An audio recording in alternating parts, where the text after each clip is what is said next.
Let's bring in Jayne Zirkle, who attended all 4 days of AmFest, flew back from Arizona just yesterday. She's the communications director for the Lawfare Project and joins us now. Jayne, good morning to you. Thank you so much for being here.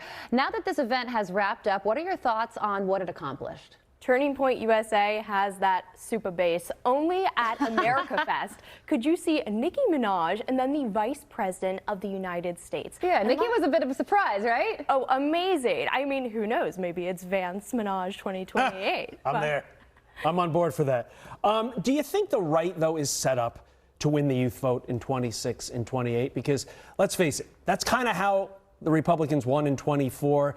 And there's a lot of data points out there, if you listen to a lot of the left-wing media, that says those voters are going away. They're going back to the Democrats. What do you think? I do. I think that J.D. Vance's remarks really hit the nail on the head in being centered around unity, because Charlie Kirk was the ultimate coalition builder. I attended the first ever Turning Point USA Student Leadership Summit in 2017, where there were only 150 of us. At America Fest this weekend, there were 30,000 of us. And you see how that, of course, in 2024, President Trump won with young men. And that was really an important component of J.D. Vance's speech. He said how that the radical left has targeted young men with DEI and their woke agendas, and how Tyler Robinson really is the epitome of what they want to turn young men into. And I want to share an interesting fact with you. Actually, 54% of the America Fest attendees were females, so it's looking promising that we are only gaining ground with young people. Well, that's very interesting, especially because one of the last things that Charlie Kirk said was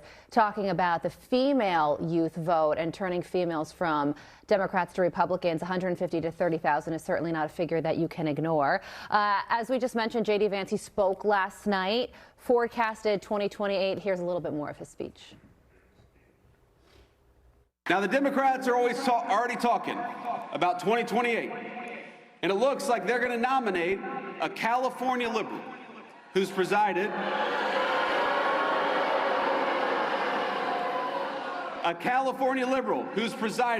over rolling blackouts, open borders, and unchecked violent gangs.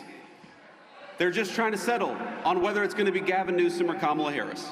Can see the campaign trail already forming there. What do you think? And also, what was it like to be in the room last night with J.D. Vance there? The American people have overwhelmingly rejected the Democrat agenda. The Democrats opened the borders. The Trump administration has closed the borders. And America's youth are energized about this. They see the job growth. They see the increase in wages, and they like what they're seeing. They are getting what they voted for with this administration. And I think J.D. Vance has positioned himself in a great spot for this upcoming election. He has met children where they're at in terms of culture. He has really embraced that side. He mentioned the, of course, infamous J.D. Vance memes last night, which got the crowd going. And the energy was just simply fantastic. And it honored the life and legacy of Charlie Kirk. And that's what we need to really emulate as we go forward. I can't get enough of those memes, but that's a side note here. Democrats aren't taking this lying down, though. They are turning what they call their turning point of their own. It's labeled the National Youth Coordinated Table to Win Back the Youth. Should Republicans be concerned, Jayne?